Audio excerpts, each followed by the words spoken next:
Black Friday, the day we hunt for deals. But some people, they find something else. You've seen the crowds, the chaos, the madness. What you don't see are the things that happen after, in empty parking lots, in locked back rooms, in aisles where someone went missing and nobody noticed.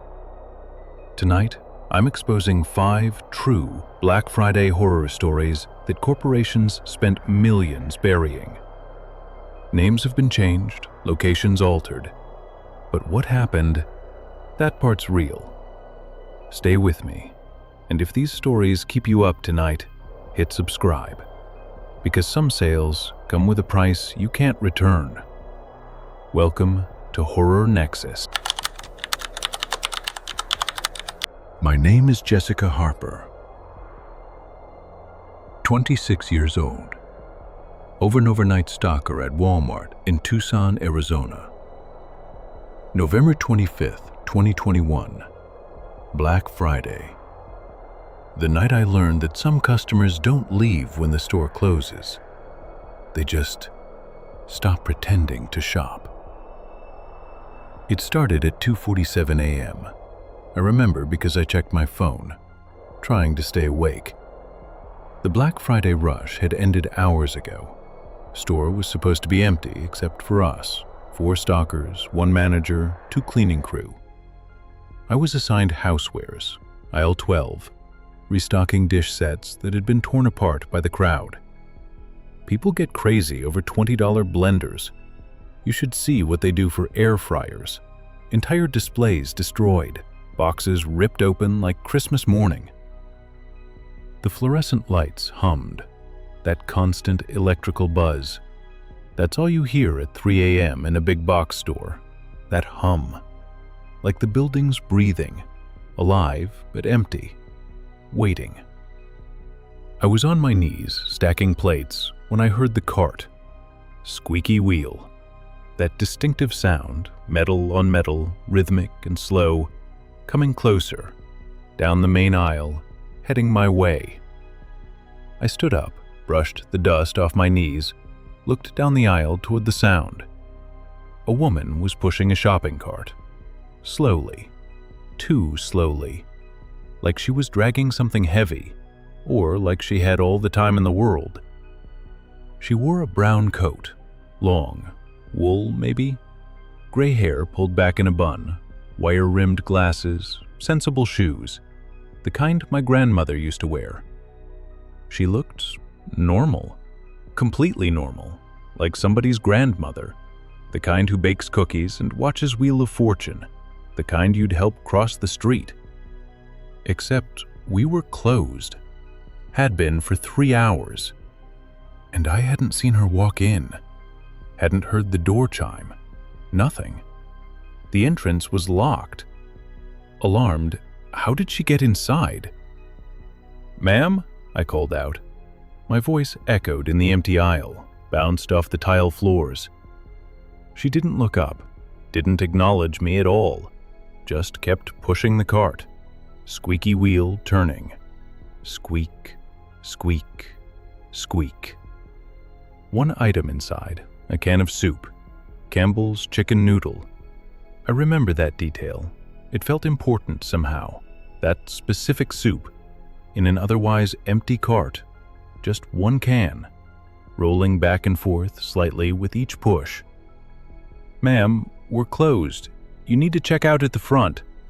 My voice was louder this time, more authoritative, manager voice. Nothing. She reached the end of the aisle, her cart squeaking the whole way, turned left, disappeared around the corner, into the seasonal section. My radio crackled, burst of static that made me jump. "Jess, you see someone back there?" Marcus, night manager. His voice sounded concerned. "Yeah, older woman, brown coat. I'll walk her to the front." Thank God I wasn't imagining it. Someone else saw her too. On the cameras, probably. "Copy. Be quick. Something feels off tonight." I followed her path, walked quickly, turned left into the next aisle. Home improvement. Empty. Just rows of paint cans and hardware. No squeaky cart. No woman in brown. I walked faster, checked the connecting aisles. Gardening, automotive, seasonal. The toy section where she should have been. Nothing. Nobody. She was just gone. Vanished. Like she'd never been there at all. I radioed Marcus. Lost her. She's got to be somewhere, though. Can you check cameras? Copy, but I'm dealing with something up front. Check when I get a chance. Something in his voice. Distracted. Worried. I went back to aisle 12. Back to my plates and my stocking cart. Back to normal. Except my stack of plates was knocked over, shattered on the floor, ceramic shards everywhere, white and blue fragments scattered across the tile. I hadn't heard anything break, not a sound, and I'd only been gone 2 minutes, maybe 3. And there, on the shelf where I'd been working, right where I'd been kneeling, a can of soup. Campbell's chicken noodle. Still cold. Condensation on the outside. Like it had just come from the refrigerated section. Like someone had just put it down. We don't refrigerate canned soup. Never have. It's shelf-stable, room temperature.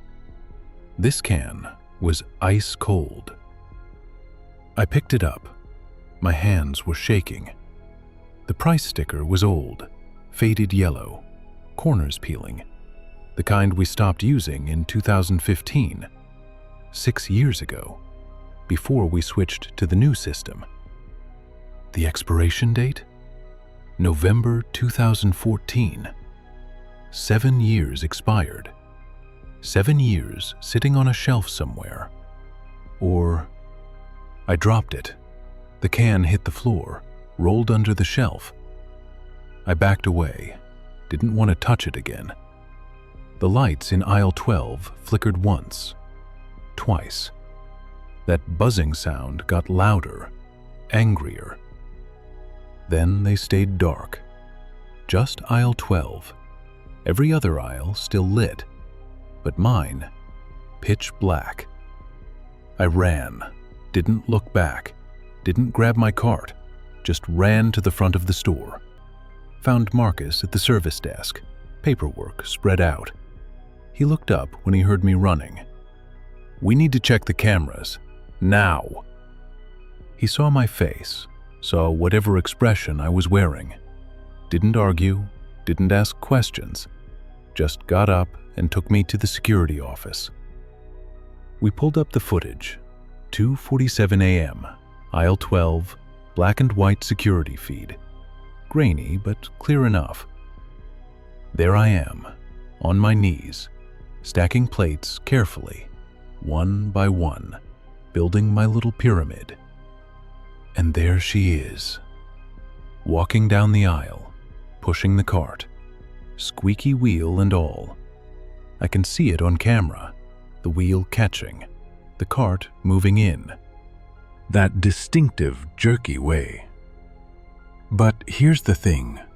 When I stood up in the footage, when I turned to look at her, when my mouth moved, saying, "Ma'am?" The camera showed me staring at nothing, talking to empty air, my mouth moving. "Ma'am, we're closed." But there was no woman, no cart, no squeaky wheel. Just me, talking to aisle 12, having a conversation with shadows. Then the camera glitched, pixelated static for 3 seconds, digital noise. When it cleared, the plates were shattered on the floor, scattered everywhere. And I was gone. Not walking away, not moving out of frame, just not there anymore. The aisle was empty. For 11 minutes, the camera showed an empty aisle, my stocking cart sitting there, abandoned, but no me. But I never left. I was there the whole time, following her, looking for her. I felt the floor under my feet, heard my footsteps. I was there. Marcus replayed it, rewound, watched it again. Same thing, 3 seconds of static, then 11 minutes of nothing. Empty aisle, no Jessica. "Where did you go?" he asked, his voice quiet, uncertain. I didn't go anywhere. But even as I said it, I wasn't sure anymore. We searched the store, all of us, every single aisle. Back rooms, bathrooms, loading dock, the stockroom with its towers of boxes, the break room, the manager's office, even checked the parking lot. No woman in a brown coat, no cart with a squeaky wheel, no Campbell's soup except the ones on the shelf, all current, all properly dated. Nothing out of place, nothing wrong. Except everything felt wrong. I finished my shift, clocked out at 6 a.m., watched the sunrise in the parking lot, sat in my car for 20 minutes before I could drive, went home. Didn't sleep. Couldn't. Every time I closed my eyes, I heard it. Squeak, squeak, squeak. 2 days later, I came back for my next overnight. Different section, electronics. Safer, I thought. More open, brightly lit, cameras everywhere. No weird aisles, no housewares. At 2:47 a.m., I heard it. Squeaky wheel. Aisle 12 is on the other side of the store, half a football field away. I heard it anyway, clear as if it was right next to me. I didn't go look, pretended I didn't hear it, kept stocking PlayStation games, kept my head down. But I heard Marcus on the radio. "Anyone in housewares? I'm seeing someone on camera." His voice tight, nervous. Nobody responded, because nobody was assigned there. I don't work overnights anymore. I switched to day shift, took a pay cut, lost my overnight differential, took home $200 less a month. Worth it. But sometimes, during the afternoon rush, I walk past aisle 12. Have to. It's on the way to the break room. And I see it. A can of soup, Campbell's chicken noodle, sitting on the shelf. Out of place. Wrong section. Expired 2014. I never touch it. Never move it. I tell the day stockers. They throw it away. Next day, it's back. Same shelf, same spot, same expiration date. I'm not the only one who's seen her. 2 other overnight workers quit, didn't give notice, just stopped showing up. One of them, Carlos, he told me why. He was closing freezers one night, 2:47 a.m. Heard the squeaky cart, saw her walk past, watched her turn into aisle 12. He followed, found the soup, picked it up. When he turned around, she was standing right behind him, staring, not blinking, not breathing, just staring. He dropped the can, ran, never came back. Because if I pick it up, I'm afraid I'll turn around and she'll be standing right behind me, waiting for me to help her check out, waiting for me to ring up her soup, waiting for me to ask if she found everything okay. And this time, I don't think I'll come back. I think I'll be there at 2:47 a.m. forever, stocking shelves in aisle 12, while she shops and shops and shops for eternity. My name is Marcus Chen. 31. Loss Prevention Officer at Target in Sacramento, California. Black Friday 2019, 4 a.m. shift. The morning I realized the parking lot doesn't empty when the sun comes up. Some cars just stay. And the people inside them? They never leave. Target opens at 5 a.m. on Black Friday. My job? Monitor the lot. Watch for theft, fights, parking disputes, the usual chaos. People lose their minds over parking spots. I've seen near fist fights over a space 15 feet closer to the door. Seen shopping carts used as weapons. Seen a woman key another woman's car over a spot.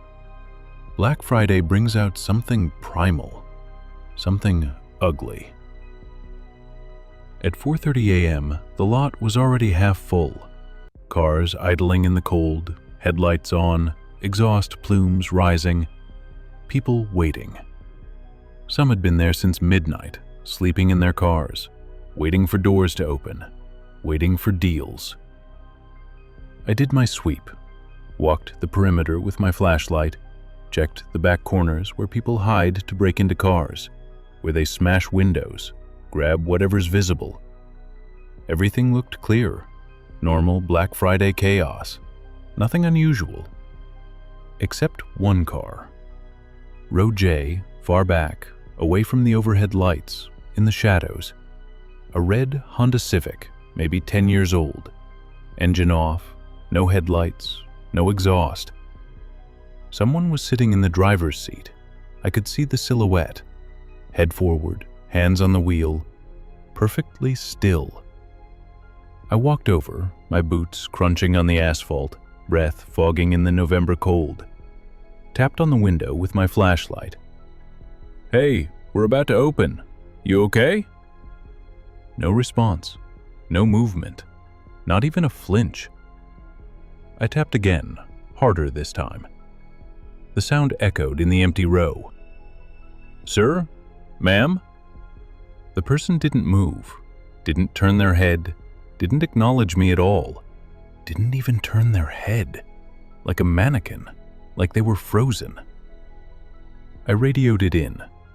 Possible medical emergency, row J, red Civic, plate number, I checked, 7XRM459. Manager came out. Tim, good guy, been there 15 years. Paramedics on standby, just in case, protocol. We approached together. Tim knocked louder than I had. "Sacramento Fire Department, we need you to unlock the door." Nothing. "We're going to break the window if you don't respond." Still nothing. Tim nodded at me. I used the emergency hammer, shattered the driver's window. Safety glass exploded inward, glittering in my flashlight. We opened the door from the inside. Empty. No one inside. No driver, no passenger, nobody in the back. But the seat was warm, body warm, like someone had just gotten out, just seconds ago. Keys in the ignition, purse on the passenger seat. Brown leather, well worn. Phone plugged into the charger. Charging light still on. Still unlocked. Screen showing the home page. Last text sent at 4:28 a.m., just minutes ago. Found a spot. See you inside. Sent to a contact labeled Mom. 3 heart emojis after the name. I looked at Tim. He looked at me. Check inside the store. Maybe she went in already. Store doesn't open for 20 more minutes. Doors are locked. Check anyway. We checked. All entrances secured. No one had gotten in. No one could have. We checked the cameras. 4:15 a.m. The Civic pulls into row J, slowly. Parks in the spot. Lights turn off. Woman gets out. Mid-30s, blonde hair in a ponytail, North Face jacket, black, jeans, sneakers. She locks the car. Beep beep. Lights flash. Walks toward the store. Normal. Completely normal. 4:22 a.m. She's halfway across the lot, walking between the rows of cars. Then she stops. Just stops walking. Freezes mid-step. She turns around, slowly, mechanically, looks back at her car, stares at it. For 30 seconds, she just stares.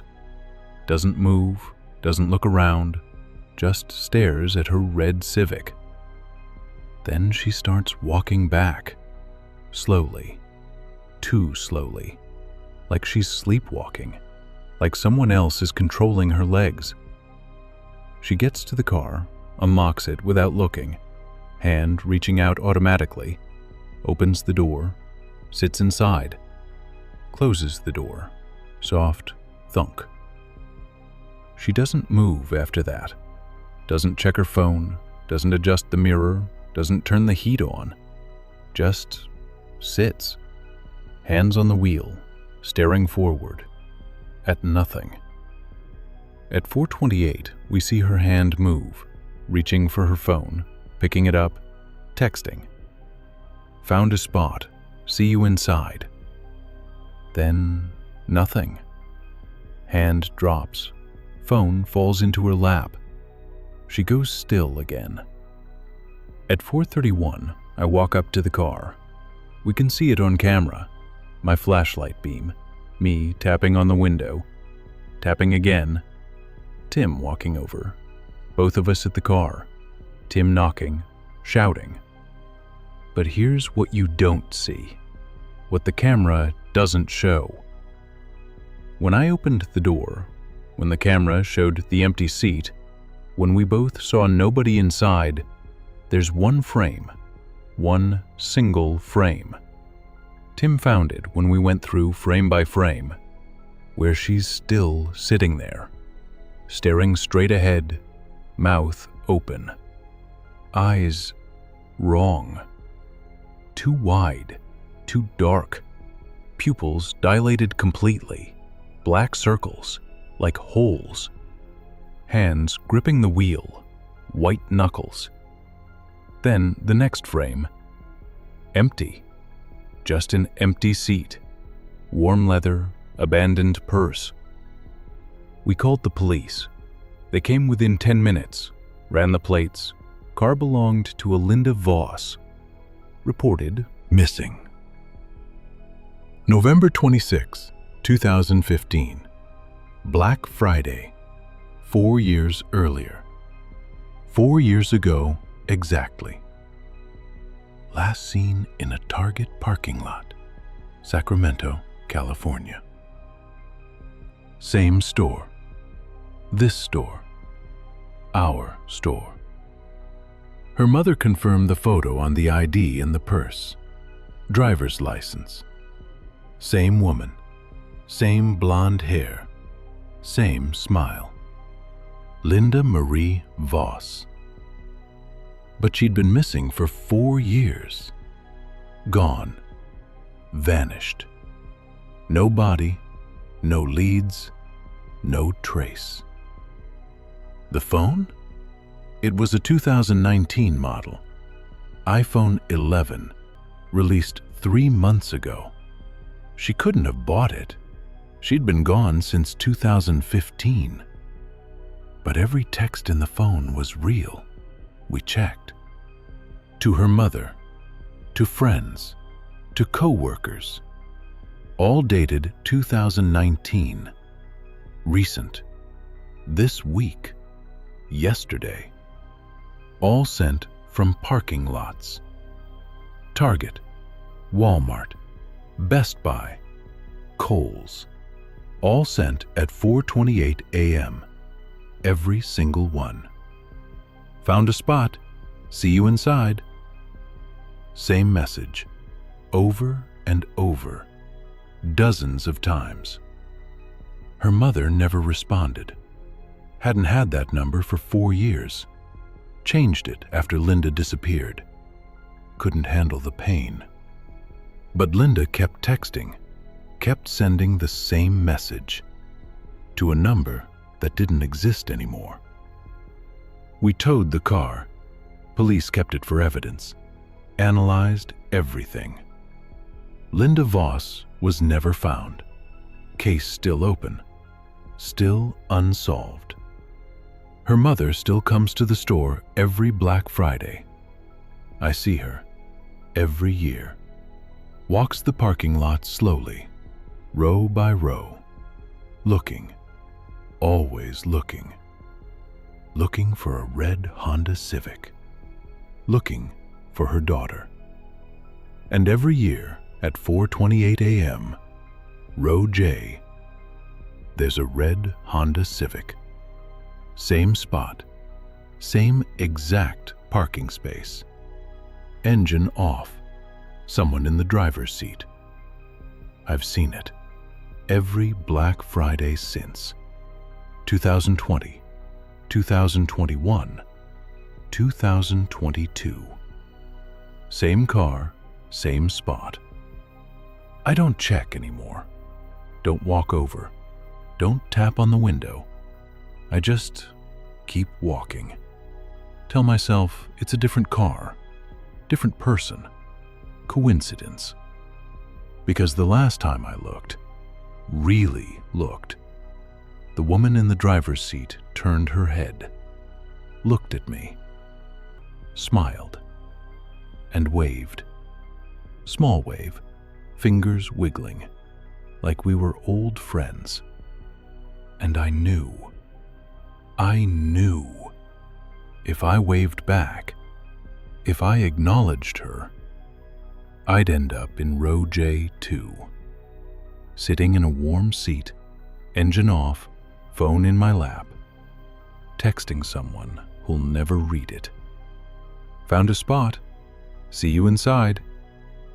Over and over. Forever. Waiting for a store that never opens. Waiting for doors that never unlock. Waiting and waiting and waiting. Every Black Friday at 4:28 a.m. in row J, where the lights don't quite reach, where the cameras glitch, where people go and never come back. My name is Derek Williams, 23 years old, seasonal employee at Best Buy in Charlotte, North Carolina. Thanksgiving night, 2018. Store opened at midnight. The night I learned that crowds don't just push. Sometimes they pull. Sometimes they take you somewhere you can't come back from. I'd worked retail before, Gap, Old Navy, Target for one Christmas season, but never a Black Friday opening, never a doorbuster event, never the madness. They warned us during training, showed us videos, safety briefings. Stay near the walls, don't try to stop them. Let them in, let them go. Your life is worth more than any product. They showed us footage from other years, other stores, Walmart stampedes, people trampled, people killed. We had 50 people working that shift, security at every door, ropes, barriers, crowd control, a plan. Management said we were ready, said it would be fine, said it was safe. At 11:45 p.m., there were 300 people outside. I could see them through the glass, pressed against the doors, breath fogging the windows, eyes wide, hungry.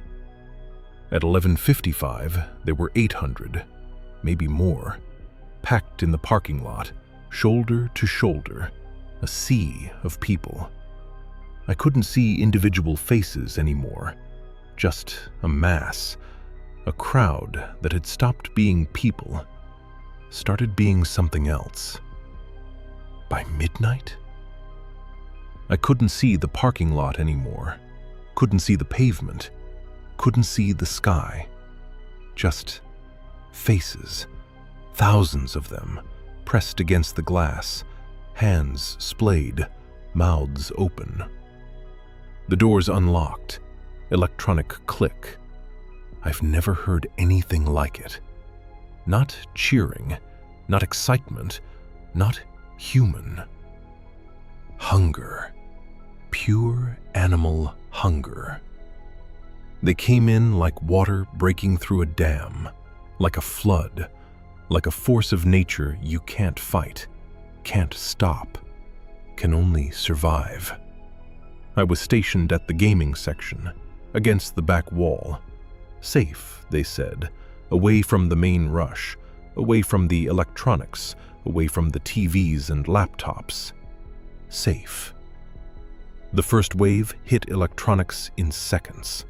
30 seconds from door to display. TVs, laptops, doorbuster displays. Everything marked down, everything on sale. I saw a man grab 3 tablets, arms full, running. Dropped 2. Didn't stop, didn't look back, kept running with the 3rd. A woman shoved a kid, couldn't have been more than 12, little boy just standing there, shoved him hard into a display, Xbox controllers scattered, kid hit the ground. She grabbed an Xbox, didn't look back, didn't apologize, didn't care, stepped over him. Other people stepped over him. And the noise, God, the noise. Shouting, alarms, crying, crashing, metal shelves tipping, boxes hitting the floor. Glass breaking. The sound of people who'd stopped being people, who'd become something else, something desperate, something hungry. Then I saw her. A girl, maybe 19, 20 at most. Red hoodie, blonde hair, face pale. She was moving against the crowd, everyone else pushing forward, grabbing, taking, running. But she was moving backward, slowly.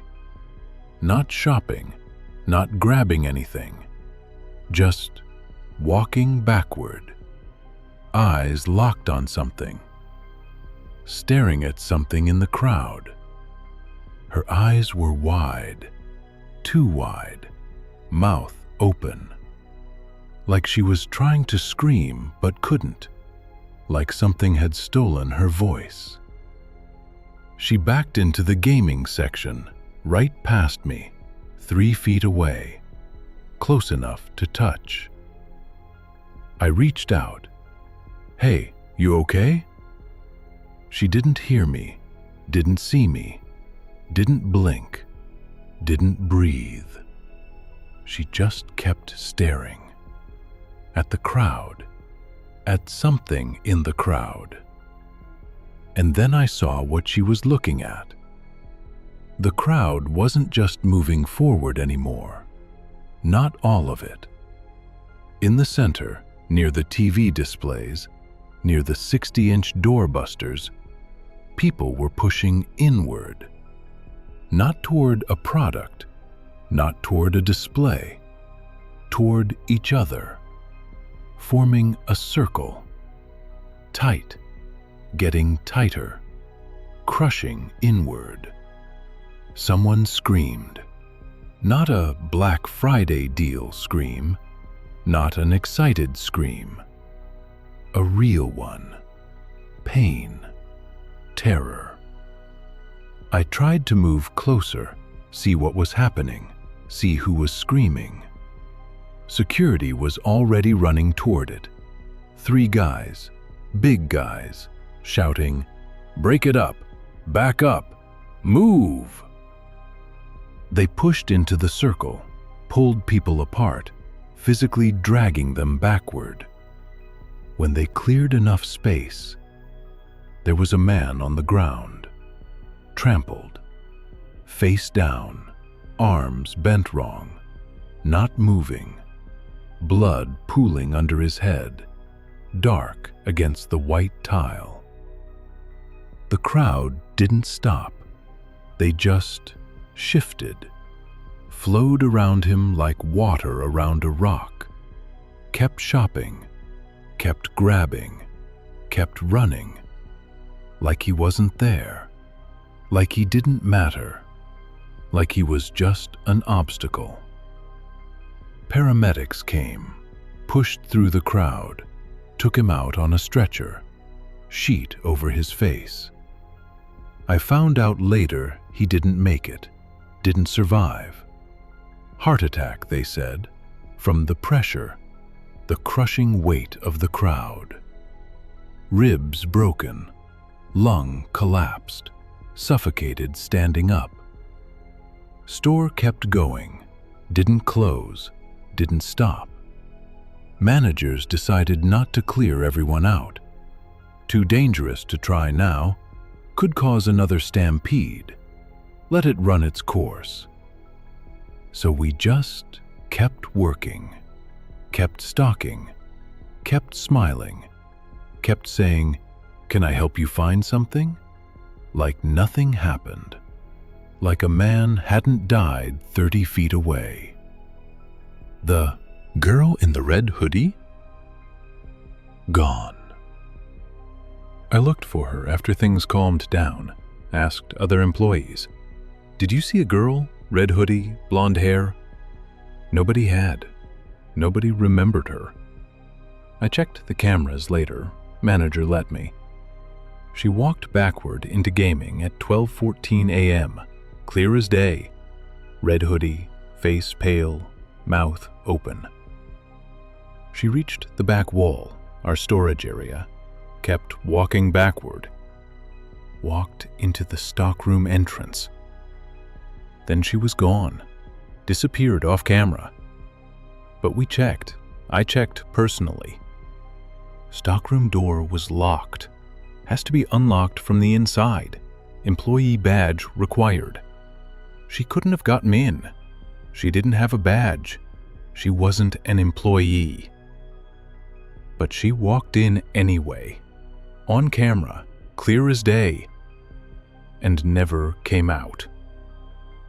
I worked the rest of the night, went home at 8 a.m., sun rising, light hurting my eyes. Didn't sleep, couldn't.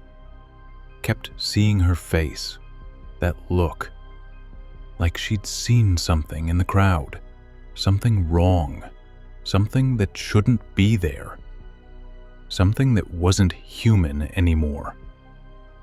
I quit 2 weeks later, called in, said I wasn't coming back. Didn't go back for my last paycheck, told them to mail it. They never did.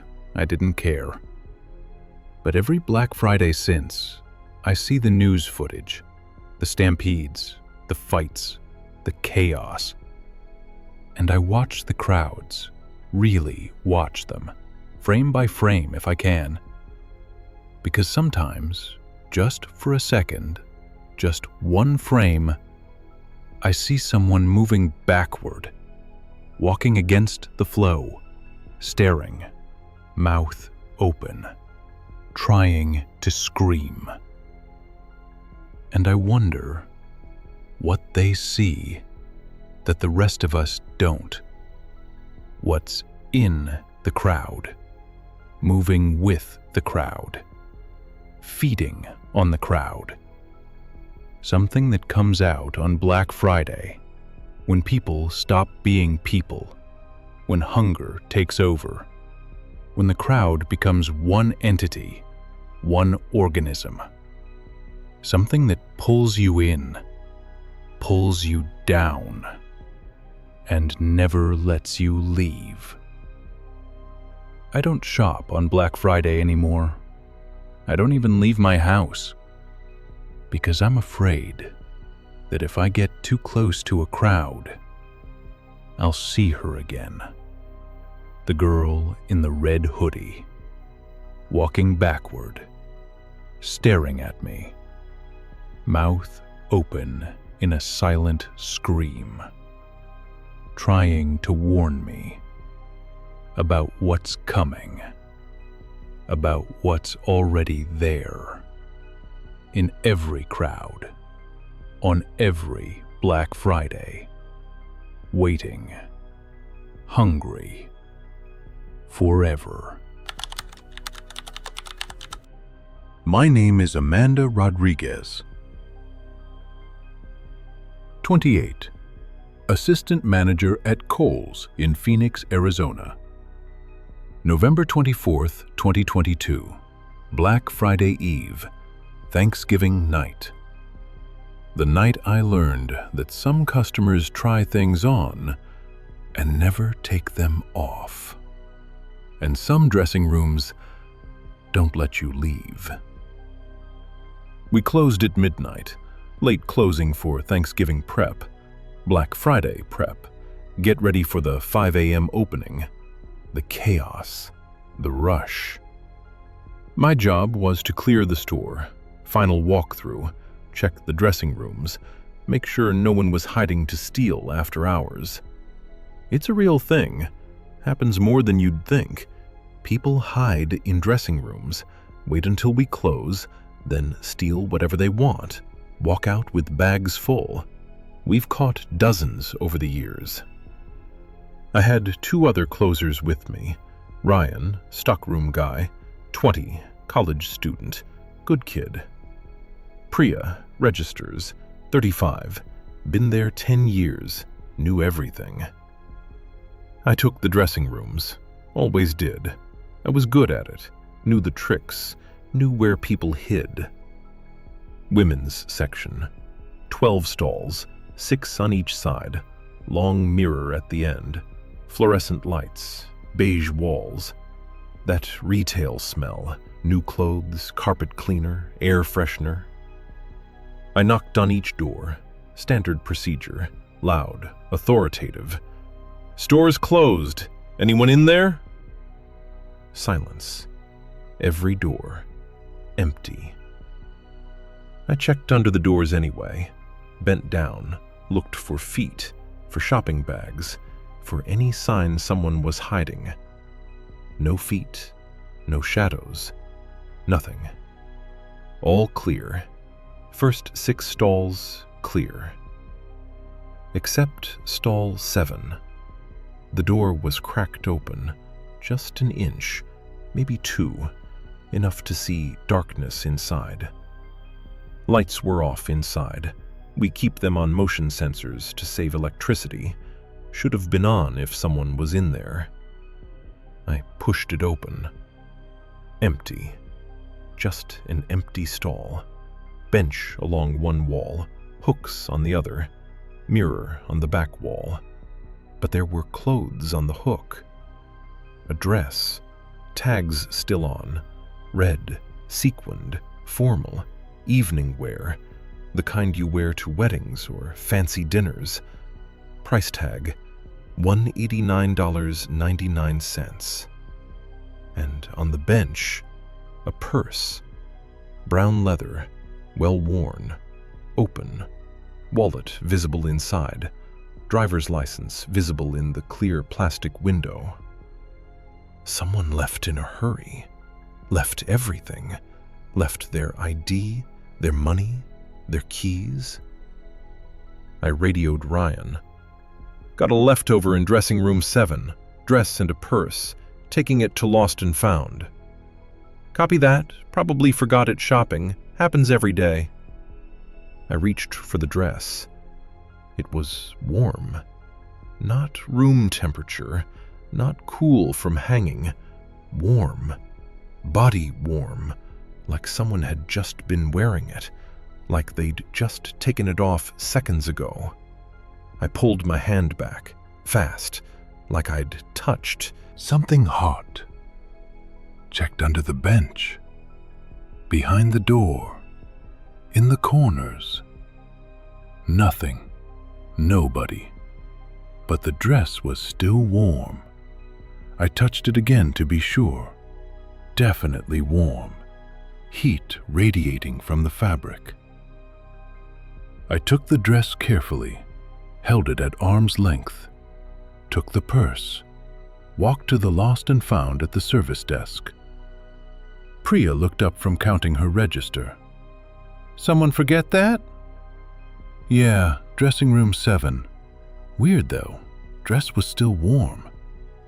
She raised an eyebrow. "Warm? Like someone just had it on." She opened the purse, pulled out the wallet, flipped it open. Driver's license inside, clear as day. Vanessa Pruitt. Age... Wait. She squinted at the license, brought it closer to the light. "This license is expired." "How expired?" "Like, really expired. 2003. I took the license, looked at it myself.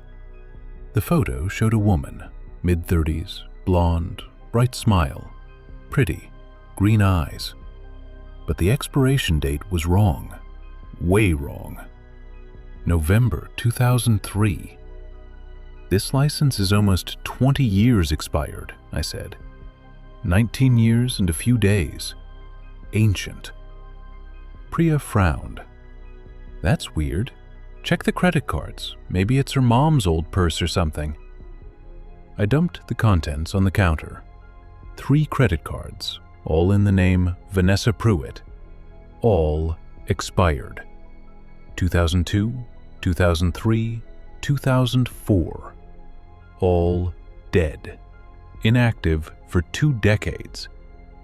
"Maybe it's her mom's purse?" Priya offered. "Like a hand-me-down. Like someone was using their mother's old bag." I didn't think so, but I didn't say that. Didn't say why.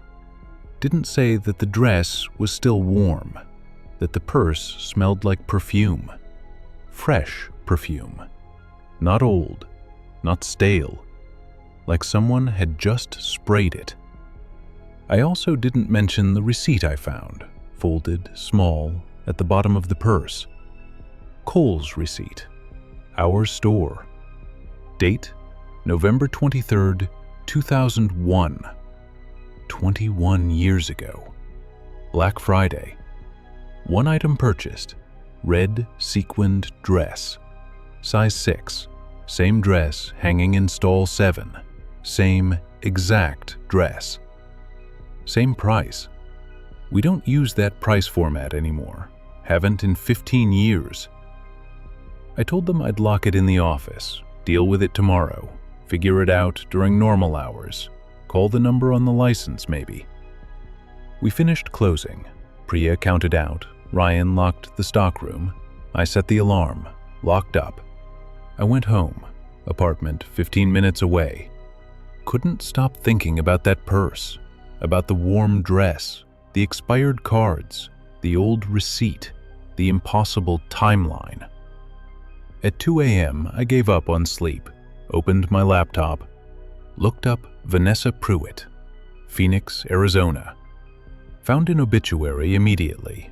First result, Arizona Republic, Archives, November 2008. Vanessa Marie Pruitt. Born February 14, 1971. Died November 23, 2001. Age 30. Black Friday. 21 years ago. Exactly 21 years. To the day. Car accident. Single vehicle. Late night. Leaving a Kohl's parking lot in Tempe, Arizona, she'd been shopping for a dress. For her sister's wedding.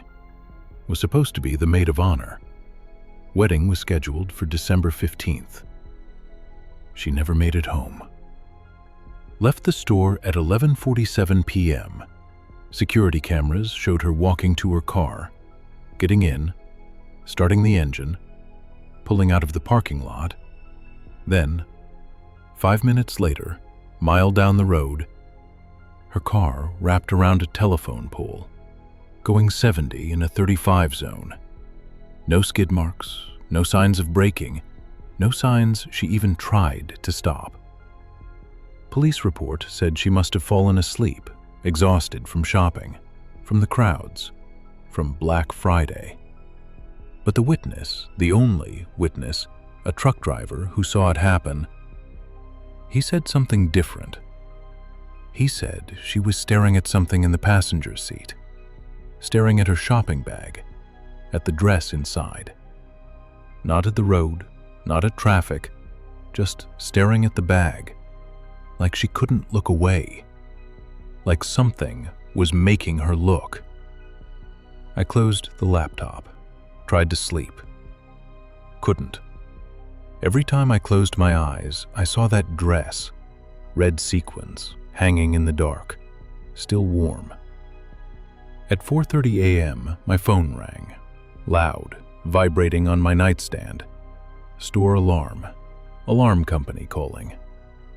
Ms. Rodriguez, this is Secure Watch. We have a motion alert at your location, women's clothing section, Zone 7. Do you want us to dispatch police? Zone 7. The dressing rooms. No, I'm close. I'll check it myself. Why did I say that? I should have said yes, should have let the police handle it. But I didn't. I called Ryan. He lived even closer. You get the alarm? Yeah, probably a rat or the motion sensor's glitching. Want me to check it? No, I'm closer. I'll go. I don't know why I said that either. I should have let him go. Should have stayed in bed. I drove back to the store. Streets empty. 4:45 a.m. Still dark. Cold November air. Parked under the light, under the brightest light in the lot. Unlocked the front door. Alarm was still beeping. That insistent beep, beep, beep. I entered the code. The beeping stopped. The store was dark. Emergency lights only. Those dim green exit signs. The emergency floods every 50 feet, casting long shadows. I walked toward women's clothing. Slowly, flashlight in hand, every footstep echoing. The dressing rooms were at the back, past the racks, past the mannequins, past the sale signs. I turned the corner. Stall 7. The door was closed, but the light was on inside. I hadn't turned it on. Nobody had. Motion sensor should have turned off hours ago. I walked closer, listened, pressed my ear to the door. Nothing.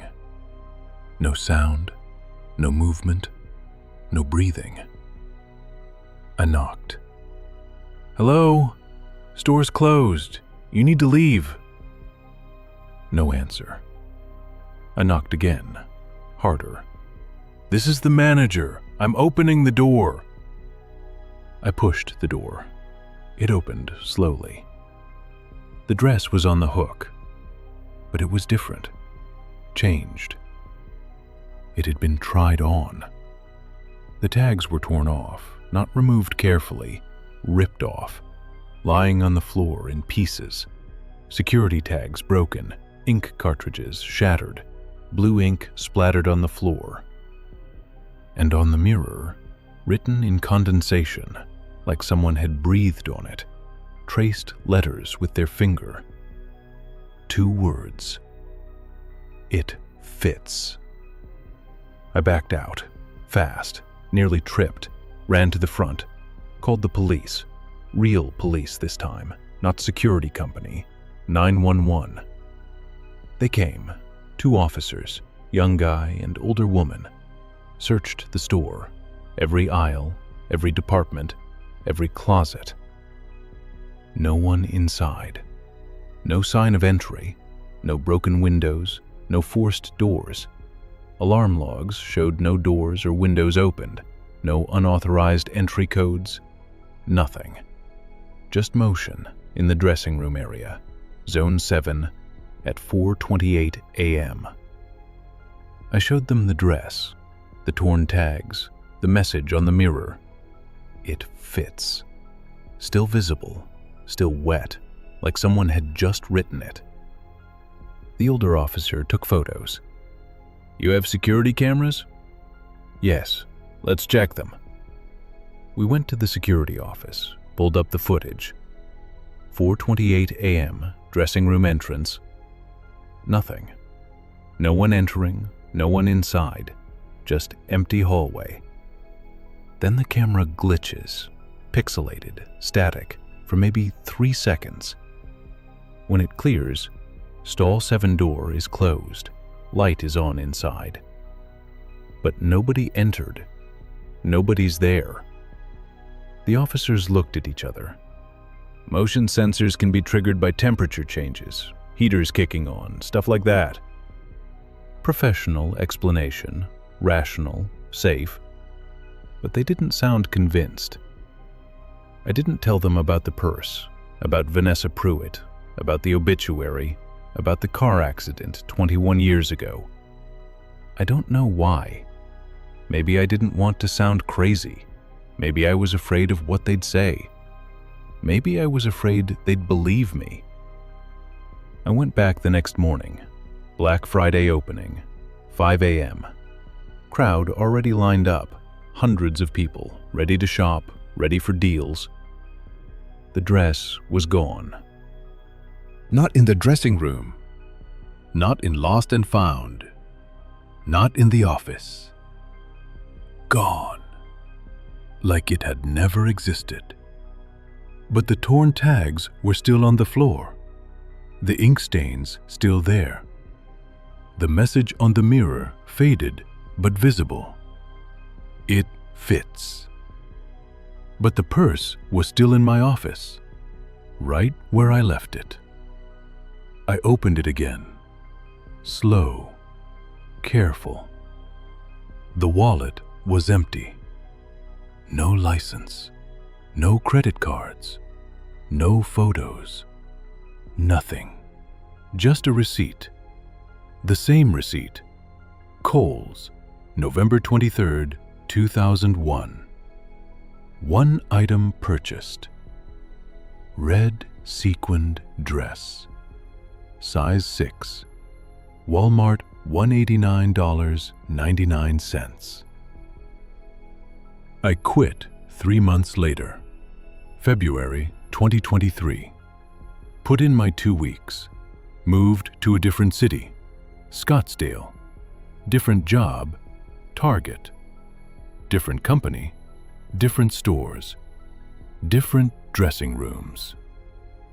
But sometimes, when I'm shopping, not for work, just shopping, I see a dressing room door cracked open, light on inside, when all the others are dark.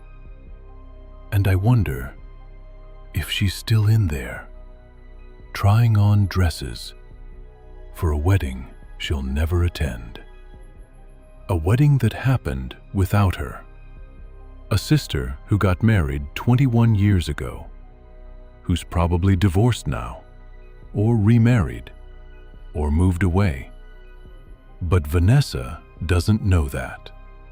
She's still shopping, still looking for the perfect fit, trying on the same dress over and over, forever, in dressing rooms across the city, across the state. Anywhere there's a red sequin dress, size 6, $189.99. She finds it, tries it on, writes on the mirror. It fits. And somewhere, in some parking lot, late at night after closing, a car starts, pulls out, drives toward a telephone pole, going 70, not braking, not stopping, just staring. Staring at the shopping bag in the passenger seat, at the dress inside, the dress that fits. Forever. My name is Tyler Brennan. 34. Night shift manager at Target in Albuquerque, New Mexico. Black Friday, 2020. The pandemic year.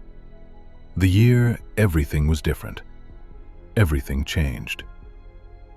Capacity limits, masks, distanced lines, plexiglass shields, hand sanitizer everywhere.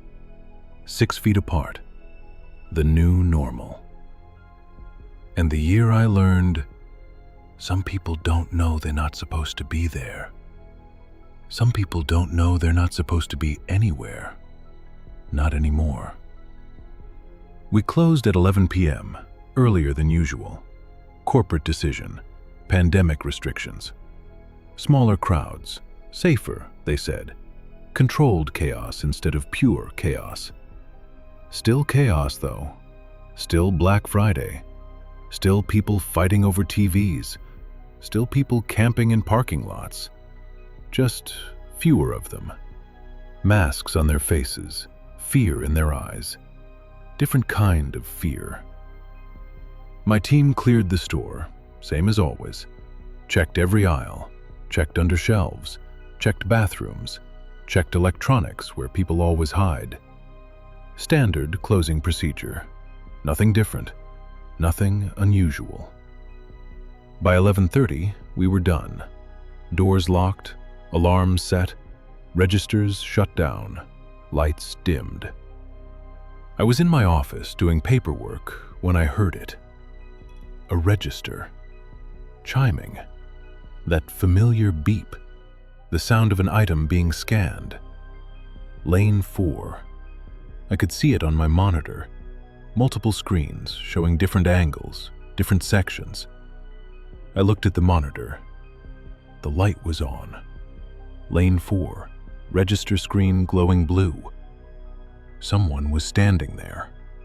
At the register. Behind it. On the employee's side. Scanning items. Moving mechanically. Scan, beep, bag. Scan, beep, bag. Over and over. I grabbed my radio. Who's still on the floor? Static. Then Sarah's voice. Electronics. Nobody. We're all in the break room. Why? I watched the monitor. The figure kept scanning, kept bagging. Moving like they'd done it 1,000 times. Muscle memory. Automatic. Not thinking. Just doing. I walked out to the floor. Lights were dimmed. Emergency lighting only. Every third fluorescent. Enough to see, not enough to see clearly. Shadows everywhere.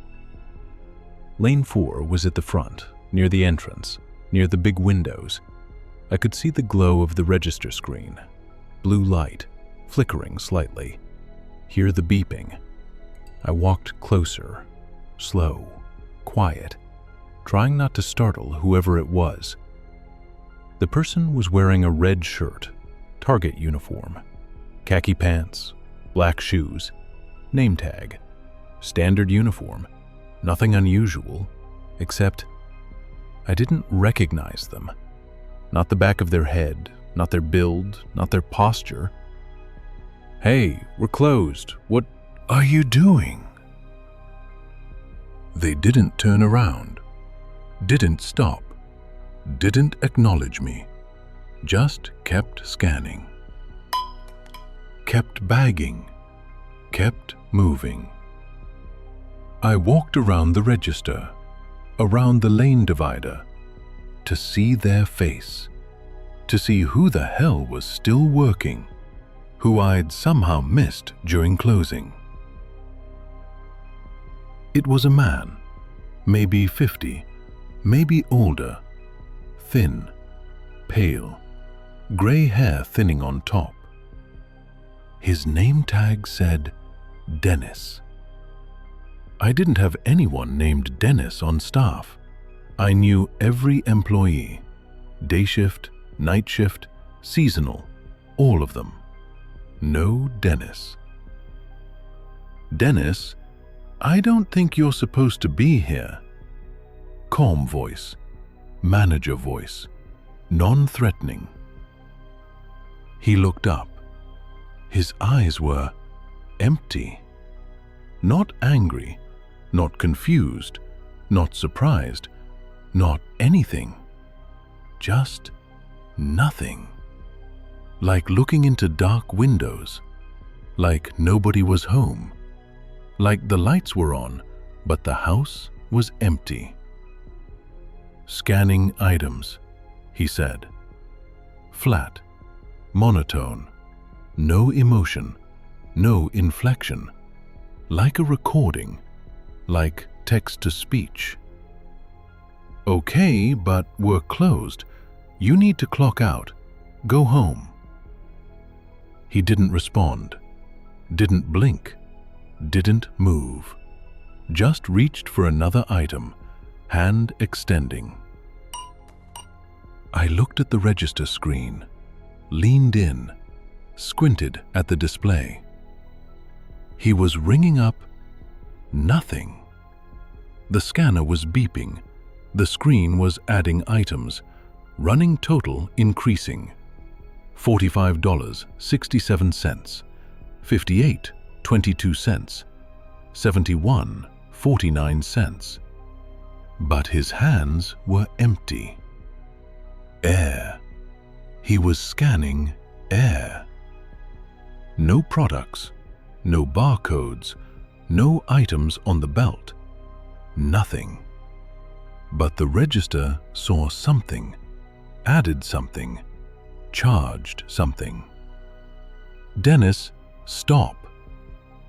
He didn't stop. Kept scanning nothing.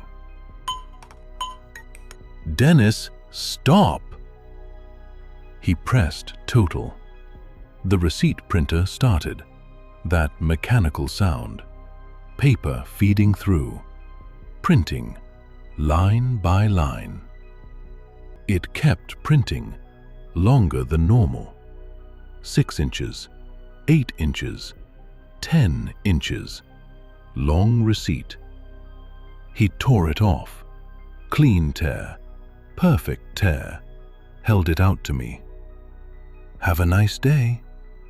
Same flat voice, same empty eyes. Then he walked away, toward the back, toward the stockroom, into the darkness, away from the lights. I looked at the receipt, hands shaking. 23 items listed, but not item names, not UPC codes, not descriptions. Just numbers. Random numbers. Long strings. No pattern, no sense. Total XXXX. Not a price, just X's. Like a redacted document, like error. But below that, below the total, in small print, a date. November 27th, 2009. 11 years ago. 11 years exactly. I ran after him. "Dennis, wait!" Shouting now, not caring about protocol, not caring about scaring him. I reached the back hallway, the employees-only section, stockroom entrance, break room, bathrooms, offices. Empty. Completely empty. Lights motion activated. All off. Nobody had walked through. I checked the break room. 6 employees inside, playing on phones, counting tips, eating leftover Halloween candy. "Did anyone see someone walk back here?" They looked up, confused faces. "Negative. You okay, Tyler?" Sarah asked, concerned. I wasn't okay. I radioed the team. "Did anyone named Dennis used to work here, maybe years ago?" Static. Then Miguel, stockroom, 15 years at Target. "Dennis Collier, worked here back in the day. Why?" When did he leave? Long pause. Too long. He didn't leave, man. He died. I went back to my office, sat down, stared at the monitor, pulled up the security footage, rewound. Lane 4, 11:34 p.m. I'm standing there, alone, talking to no one. The register light is on, screen glowing, but no one's there. No Dennis, no figure in red. Just me, standing, staring at empty space. My mouth moves. Hey, we're closed. What are you doing? Pause. Dennis? I don't think you're supposed to be here. Another pause. Okay, but we're closed. You need to clock out. Talking to air. Having a conversation with nothing. Then I lean forward, look at the register screen, and I take something. Take the receipt. From the air, from nothing. Hold it. Look at it. Then I run. Into the back. Alone. Chasing nobody. I checked the employee records. Old files, archives. 2000s. We had a Dennis. Dennis James Collier. Hired September 2007. Worked night shifts. Closer. Lane 4 was his usual register. His lane. His station. Perfect attendance. Great reviews. Employee of the month twice. Reliable, dependable. Last shift logged November 27th, 2009. He didn't quit. Didn't resign. Didn't transfer. He died. Heart attack. At the register. At his register. Lane 4. 11:34 p.m.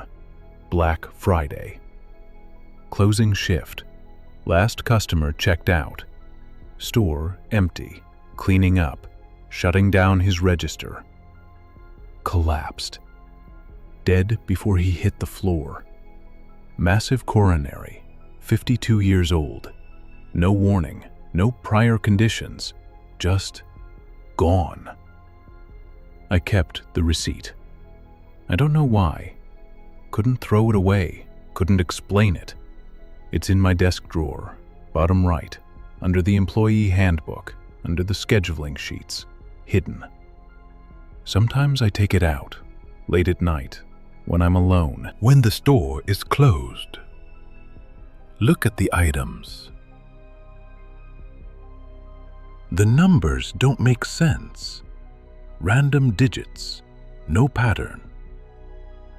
But at the bottom, where it lists the date, sometimes the date changes. November 27th, 2010. November 27th, 2011. November 27th, 2012. Every year, 1 year forward. Like he's still working, still closing, still scanning. Every Black Friday, every year. I transferred stores 6 months later, March 2021. Put in for transfer, got approved. Different city, Santa Fe. Different store, different team, different registers. But every Black Friday, every year since, I think about Dennis. Still scanning, still bagging, still working, still closing lane 4. Still working a shift that ended 11 years ago, 12 years ago, 13 now. Waiting for someone to tell him he can finally go home, that his shift is over, that he doesn't have to stay. But nobody tells him. Nobody can. Because he doesn't know he's dead. He just knows it's Black Friday. He just knows it's closing time. He just knows he has work to do. Customers to serve, items to scan, receipts to print. Have a nice day. Over and over. Forever. And sometimes, late at night, when I'm closing, I hear it. That sound from an empty register, from a closed lane, from lane 4. And I know Dennis is working. Still working. Still scanning nothing. Still bagging air. Still printing receipts that make no sense for customers who aren't there. For a shift that never ends. For a Black Friday that lasts forever. I don't go near lane 4 anymore. Not on Black Friday. Not at night. Not ever. I assign other people. New people who don't know, who haven't heard. And I wait. Wait for the call. The radio call. Hey Tyler, someone's at register 4, but nobody's assigned there. You want me to check? And I say no. Always no. Leave it alone. Motion sensors, temperature glitch. It'll shut off. But it doesn't. It never does. Because Dennis doesn't shut off. He just keeps working, keeps scanning, keeps serving. 11 years after his heart stopped. After he fell, after they covered him with a sheet, after they took him away, he came back. Not as a ghost, not as a spirit, as an employee, still in uniform, still on the clock, still working lane 4, where he died, where he'll work forever. Because some shifts never end. And some employees never clock out. They just keep scanning and scanning and scanning forever. 5 stories. 5 people who survived Black Friday, but barely. Names changed, locations altered. But the fear, that part stays real. If you're watching this the night before Black Friday, pay attention tomorrow. To the person who shops too slowly, to the car that never leaves, to the employee who doesn't quite look right. Because some deals come with a price, and some sales never end. Thanks for watching Horror Nexus. If these stories kept you up tonight, hit that subscribe button, because next week, I've got more. Stay safe out there, and remember, not everything in the store is for sale.